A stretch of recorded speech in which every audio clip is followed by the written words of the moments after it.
It's now my pleasure to introduce our lunchtime speaker. It's a great pleasure to introduce Ms. Amy Whitten. She's an attorney from Mississippi.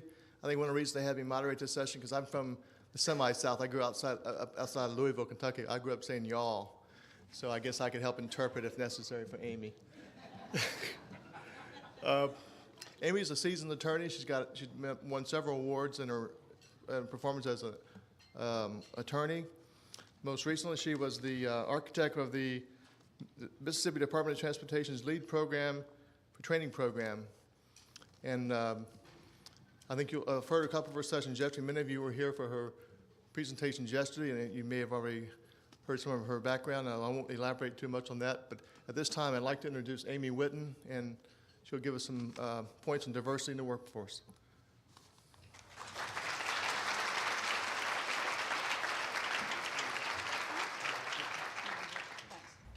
All right.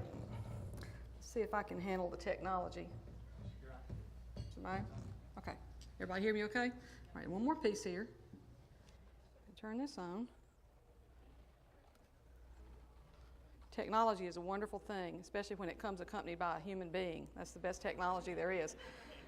Thank y'all so much. Some of y'all are probably sick of hearing from me because if you've been in some of my sessions, you've probably already slipped out early, so I probably don't even need to make those comments. But I really do appreciate being here. I thought, diversity is a topic that a lot of people talk about. It's a topic that a lot of agencies train around to a great deal. And I thought, what can I try to bring here that might be of a slightly different nature?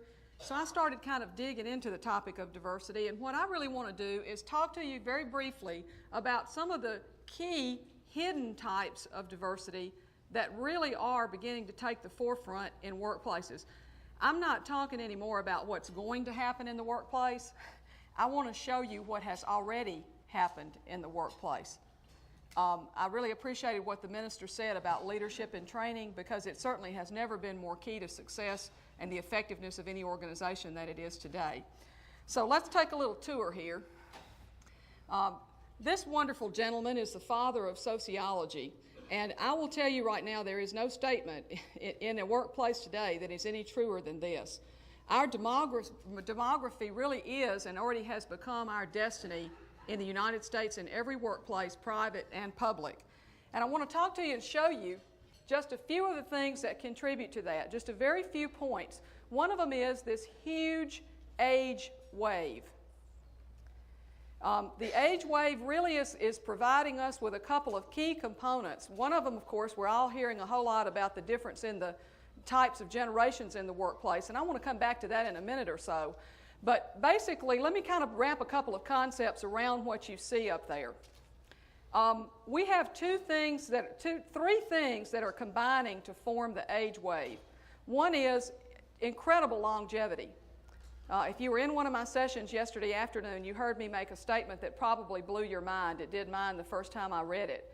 For the first time in a very long time, the insurance people have changed the actuarial table in the United States. The top number is no longer 99, it's 120.5 as of this past year. A person lived an average of 47 years in 1900. In 2000, the average was 78.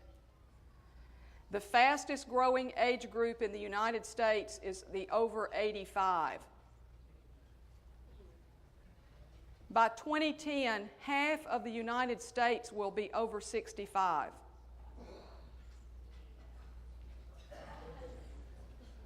Pretty powerful numbers. The second piece that goes along with that, along with the longevity factor, is the age wave itself, the distribution of ages. The birth rate in the United States peaked in 1958 at 3.0 per household.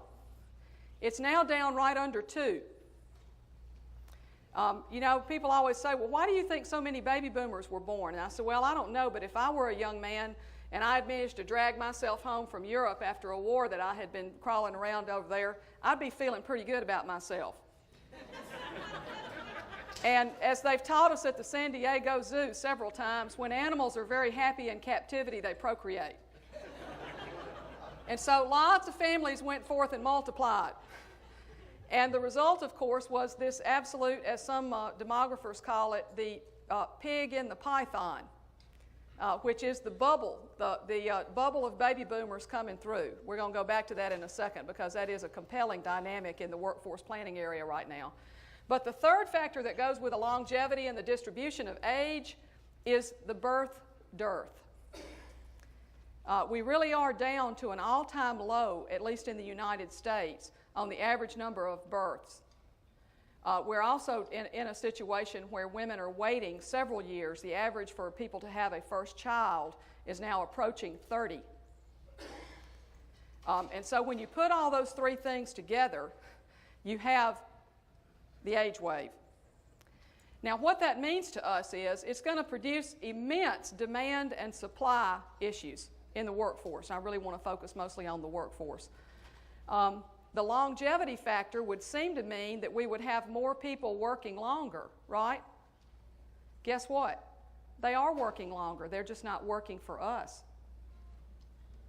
60% of baby boomers in a very huge poll report that they will retire early, but they won't quit working. How many people in here have a dream that they might live long enough to retire and do what they really want to do in their secret heart of hearts? Baby boomers are going to work all right. They're just not going to work for us. I'm going to talk to you a little bit about who they are going to work for here come real shortly. But let's take this and dial it down a little bit to the public sector. We have the problem times 10 that the rest of the world has. Our numbers are worse than everybody else in the private sector's numbers. Our estimates report that the public workforce could have 40% retirement eligibility by the end of this decade. Now, when I make those kind of statements, usually I can tell behind people's eyes some people are saying, yeah, but those people aren't going to retire because they can't live on their retirement.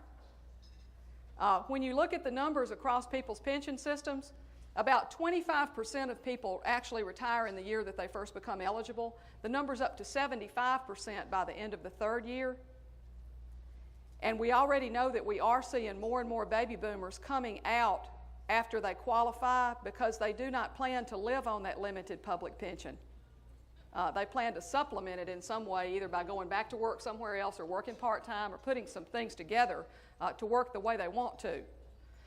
So the numbers are incredible. When we first started MDOT's accelerated program, the LEAD program, when we first started that and we pulled the numbers inside their workforce, 63% of their management was retirement eligible that day.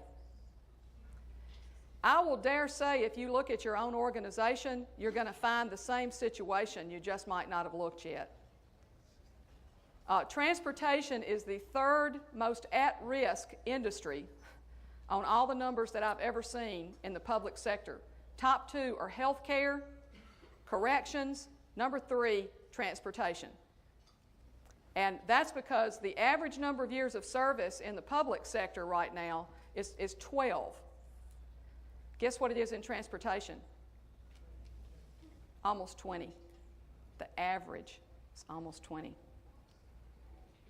I think that a lot of times, especially in the transportation field or in government fields, I happen to work in transportation a good bit, we sometimes seem to be able to not really recognize our problems until later, because when we look around the table, we don't see the problems. It's like, well, that people talk about not being able to keep workers.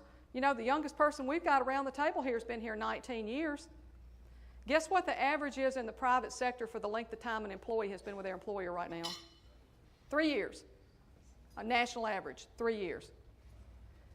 As our upper end begins to graduate and move on out, they will not be replaced by people who will stay the length of time they stayed. That's a fact.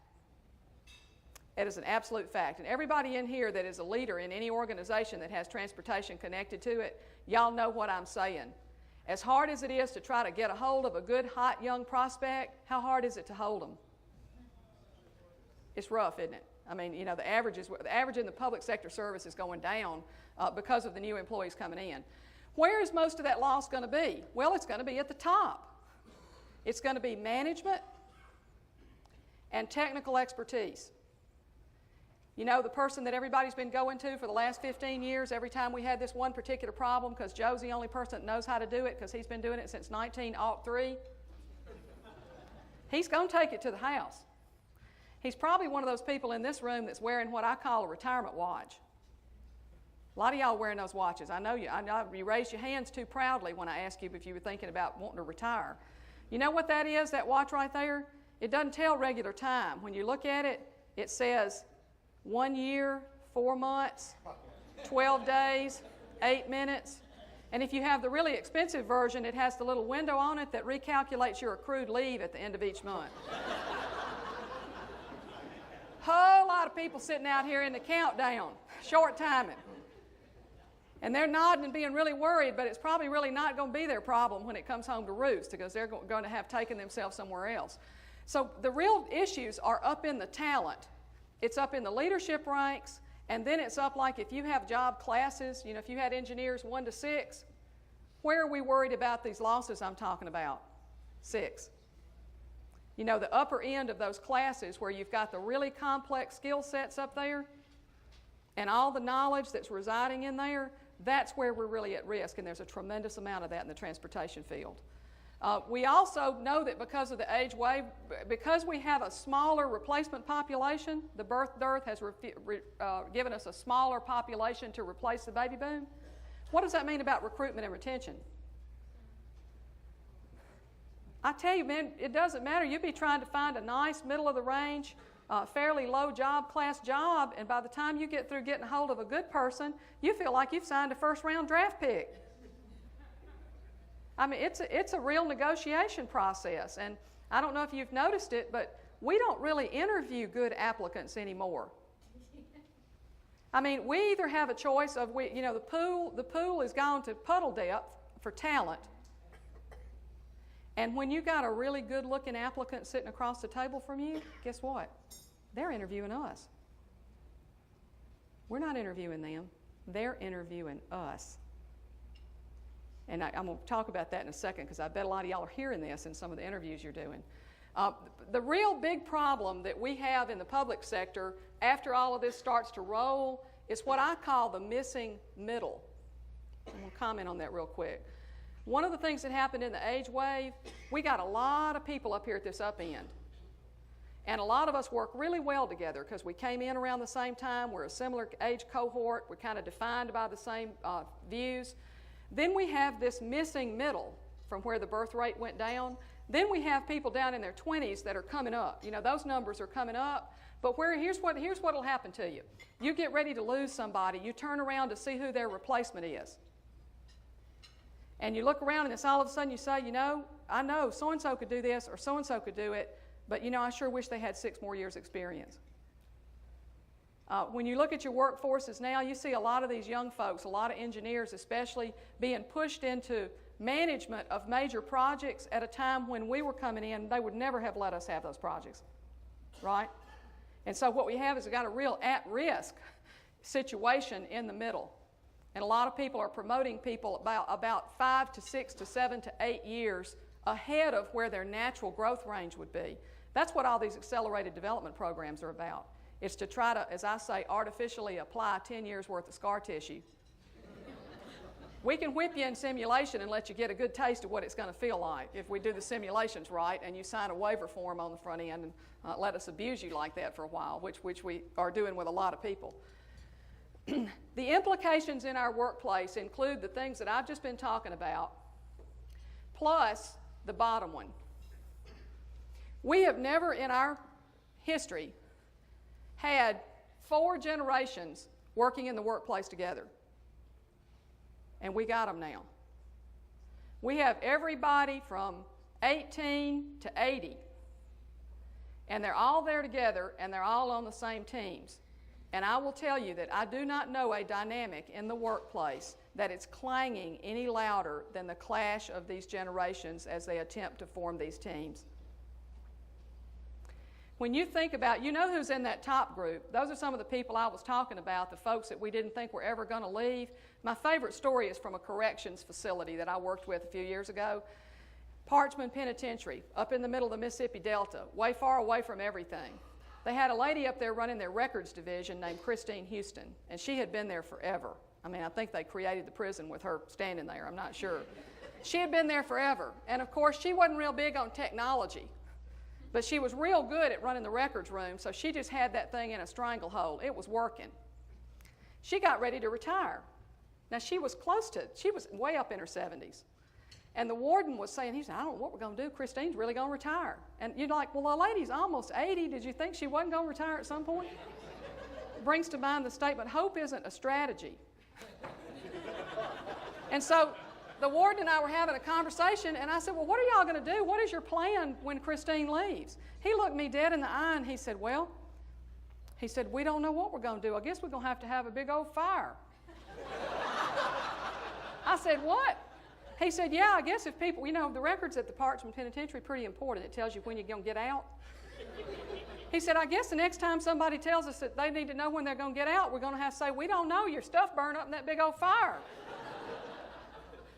How many of us have got that strategy? We really do. I mean, we spend an awful lot of time worrying, but we don't spend a whole lot of time solving anything on the diversity front, do we? And this is the 21st century diversity, y'all. Age is really the defining diversity for at least the next 25 or 30 years. Well, you see the big, huge group in the workforce, 76 million people. Where are my people? These are my people. Baby boom, where are you? All over everywhere you ought to be. These are the folks that are wearing some of the retirement watches. They're blessed if they're in the public sector because, if you came to work when you were a little bitty young thing and you give us about 25 or 30 good hard years and then you get to retire, you're not even 50. Lots of people, early 50s, late 40s. We're losing a lot of those folks. A lot of them are going to places in the private sector where the private sector is just sucking up all that experience that they can pay for. Baby boomers are mostly in management and those high technical positions, which is where if you had a career that progressed, you would hope you would have ended up. You hope you didn't have a 25-year career and end up in an engineering training slot. I don't think that's the way you would want to have that work. Baby boomers are mostly managing. Generation X, which is right behind us, where are my people? Where Generation X folks? Lots of y'all in here. That's not a real good name for y'all, I know, but it's just unfortunately the name you got stuck with. These are folks who are either in management now or they're our replacement pool for leadership inside the levels that we're talking about where baby boomers are. Let me tell you something about that particular piece of the chart. This is a stereotypical story. I worked with an organization a few years ago. They called me and they said, can you come help us? I said, well, what is your problem? We don't know, but we're messed up. We don't know what's causing it, but it's bad.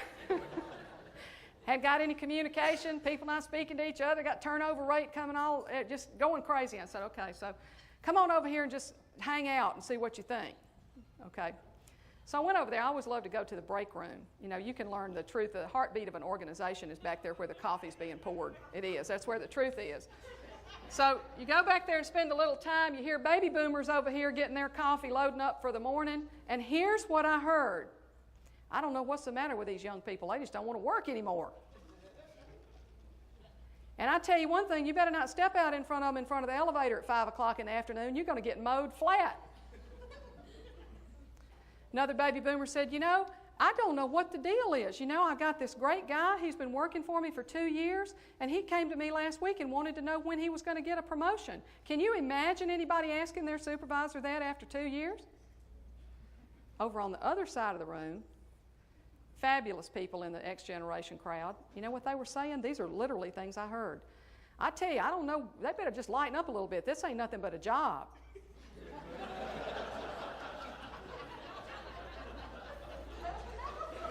If I had wanted to work this hard, I'd have stayed in the private sector.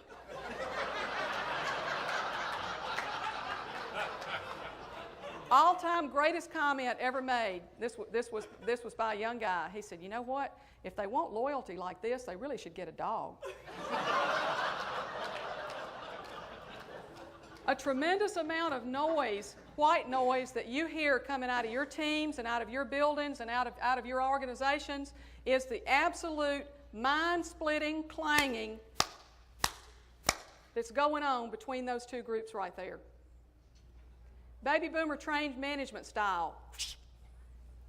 Work till you drop.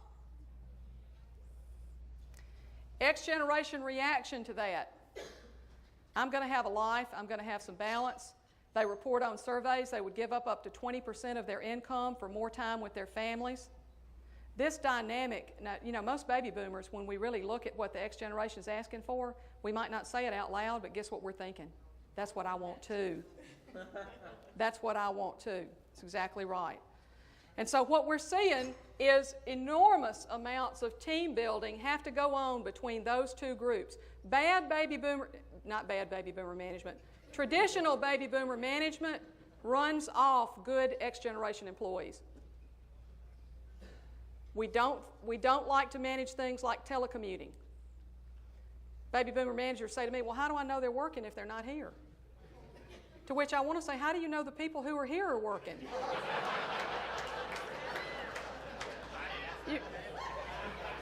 You probably got 6 or 7 people sitting back there retired on active duty that are just looking at that retirement watch waiting on it to wind down. But, you know, we've got a lot of inflexibility, and I can talk about it because it's my own population, that we're really having to reinvent our own management styles after they've been in place for 15 or 20 years. And we're really having to bend. You know what we've been doing that makes no sense? We spent a lot of time trying to find young employees who were like us. That's not going to happen. We got to work at home. The work's here. The work's inside. Now, you see that last group there? Some of y'all know these people really well because you got some of these people living at your house.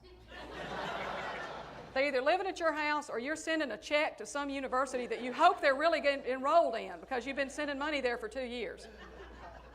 What can you tell me about these people? What do they look like in the workplace? Flip-flops.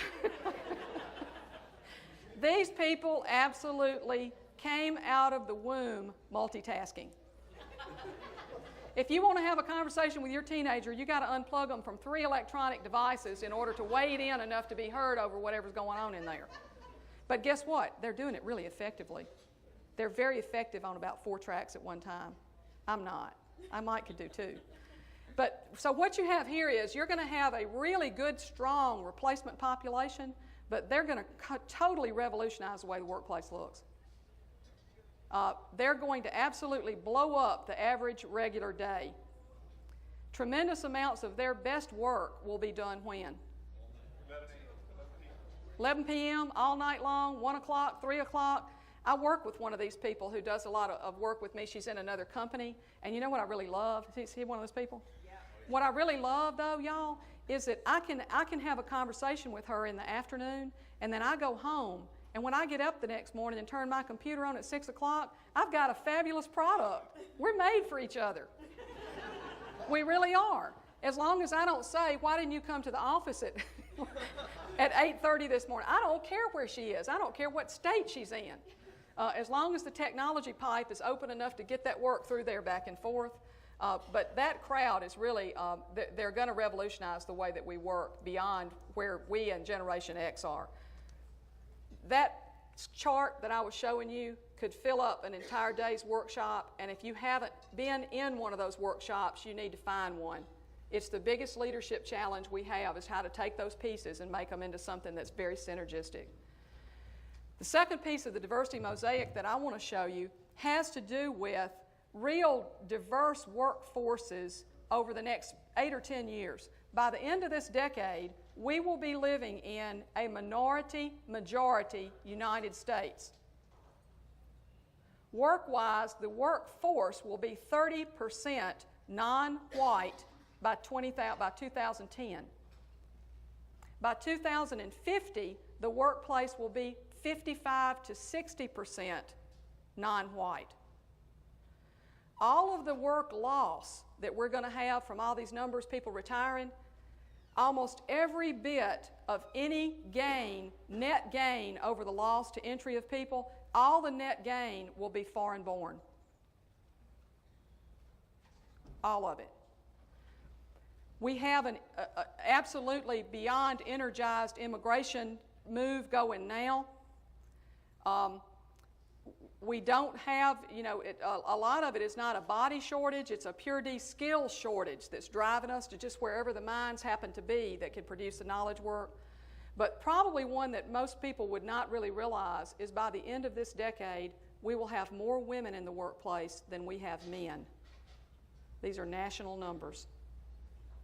77% of women with children work full-time. 1 out of 4 of those women earn more than their husband does. The fastest growing family dynamic in the United States is single fathers raising their children, up 62% since 1990. Second fastest growing family unit in the United States, grandparents raising grandchildren. The look of the American family and the American worker is completely, it's already changed. When I make these kind of statements, I ask people to think about where they work. I start hearing people nod. They start pointing at people. It's already here. It's not something that we need to be getting ready for. Quickly, let's go on to this next one. Here's what it really means for us. Employee needs are going to be incredibly complex. We will never, ever really be able to successfully have the one-size-fits-all anymore. Amy, we just don't allow flex time in our organization. It's just too hard to regulate. I'm going to tell you when you're going to decide it'll work for you is when one of your very best workers is standing there looking at you saying, I either go part-time or I got to go. You're going to make a decision. It'll start anecdotally, but you're going to make a decision. I'll show you lots of people who swore to me they would never go there, and they went there when somebody walked in there and said, I got to go to the house. Biggest change in the area of these needs with an older workplace, more people that work with you, anywhere you work, have issues related to older Americans rather than children. 1 out of 4 people in the United States is in a primary caretaking role for somebody else. Now that doesn't mean those people are disabled or anything like that. It just means that they are the primary person that an older person would be looking to for help on important things, whether it's finances, housing, or anything else. This is the real new piece in employee needs. Our workplace up until about 5 years ago was completely built around the fact that we have to make sure that we can take care of parents who have young children. Those aren't your employees' major issues anymore. Their issues now go to things like, I don't know what I'm going to do. We're trying to make a big decision about whether to move mama here from so-and-so. And I mean, this is the burden that lots of people are carrying. And the employer reaction to that is probably going to be to have to really turn our policies inside out and rethink a whole lot of them over again. We can believe that people don't leave over that kind of stuff. And most people try to tell me, well, you know, Amy, the number one reason that people leave us is pay. It's not. Never seen that be true, ever. They may tell you that. You may have exit interviews that show that 95% of the people that leave you leave for money. Do you think they're telling you the truth in the exit interviews? Most of them aren't going to burn bridges. They're not going to tell you that they think our workplace policies are Neanderthal.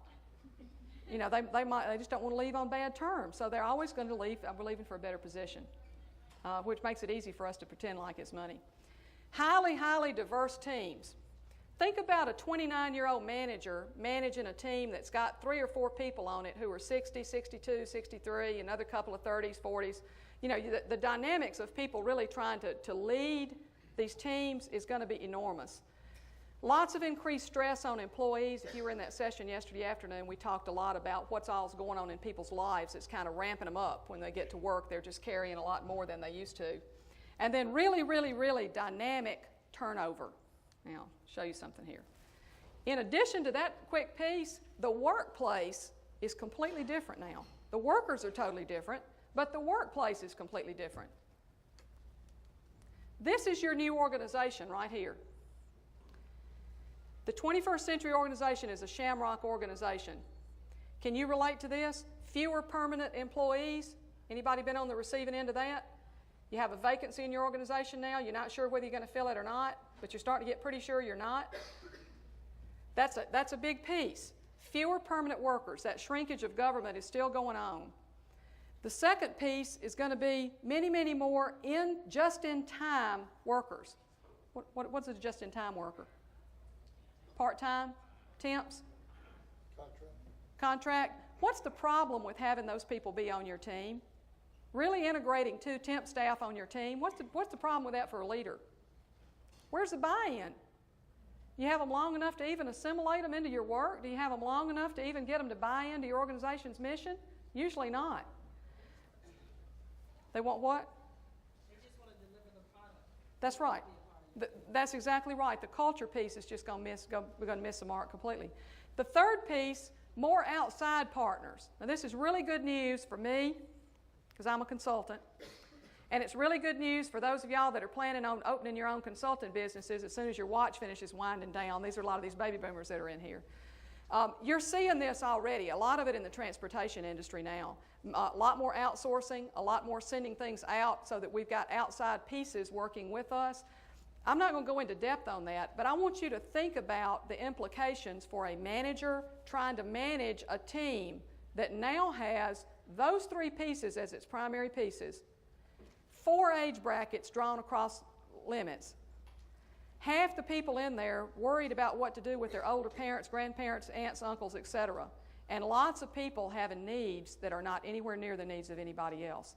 I mean, leadership has really absolutely jumped completely off the table as the number one issue facing us in this workplace, because somebody's going to have to provide this. That's the number one thing people say that they work for now. The number one thing on every survey, last 3-4 years, Gallup, Whitten, World International, the Hudson Institute, they all come out, and they're looking at different age groups now. They're running these on different age groups and then comparing them and compiling them. The number one thing that people say they are currently looking for in a job is, I really want to be someplace where I'm doing something that matters. You should have seen what happened to those percentages after September 11th. You know, it's kind of like everybody had that mental near-death experience where you say, wait a minute, what am I doing? You know, I've got 5 years left here to do this job. Is this really what I want to be doing? Enormous career changes occurred after that. The rest of them are the other 4. Pay comes right below mobility. I personally think it's a Maslow hierarchy of needs things. You know, it's like kind of once you get a base pay at a certain level, then these other factors begin to take off and become the major parts of things that you care about. Number 3, for Generation X and Generation Y, if they don't see development of their career, they don't have an offer of a career path that's accompanied by training, their resumes are going in the street in the first 18 months. They are not going to give you 6 years to get them in a training class. I see it happen every day. Real quickly, 1 or 2 more slides. This is the number one reason they leave.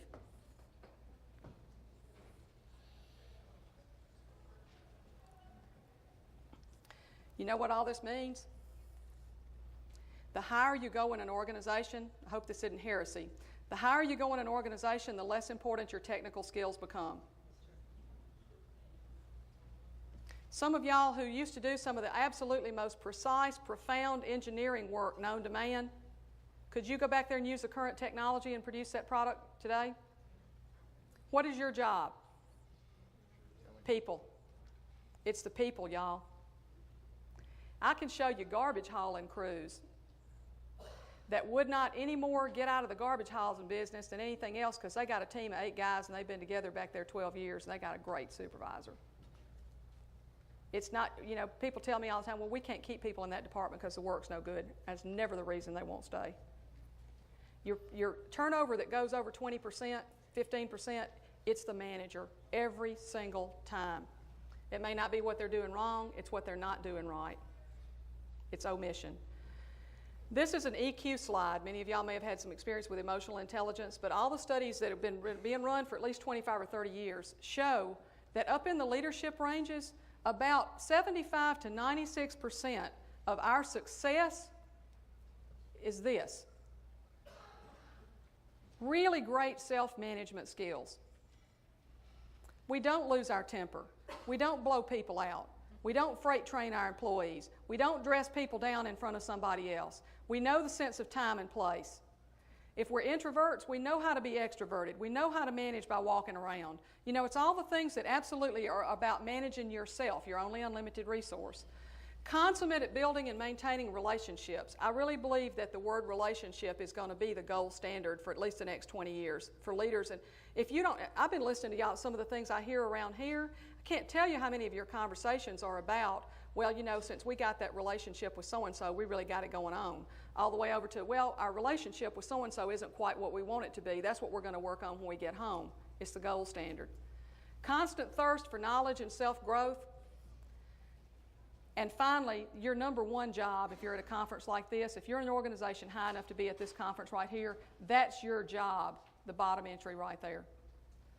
A lot of y'all, I'm preaching to the choir because you do this all the time. But it really is absolutely a survival line right now, and it's already here. Now, I know I make a lot of pronouncements that a lot of times people may not want to necessarily agree with. You can do whatever you want to. You can believe your opinion till the day you die, but those are the facts. I really want to encourage y'all to dig into this particular area. I'll send anybody that wants some of these slides. I'll send you a bigger set that has the stats in it that I've got, because this really, if you want to have a legacy, which is every single baby boomer that I've ever met that has like 4, 5, 6, 7 years left, you know what they tell me? I want to leave this place something. I want to leave a legacy. If you've given us 25 years of your life, would you be willing to risk walking off and letting somebody mess it up? This is the job that we're going to have to do inside transportation. And it's not going to be done one-on-one. It's going to be done class by class, enormous numbers of people by big size numbers. Thank y'all so much. I don't have any idea what time it is. I was trying to hang close, but I know I took a couple of extra minutes. But I hope you'll just take this and take it with you. Give Amy a hand. Don't leave yet. Please don't leave. I have some important announcements for Joel.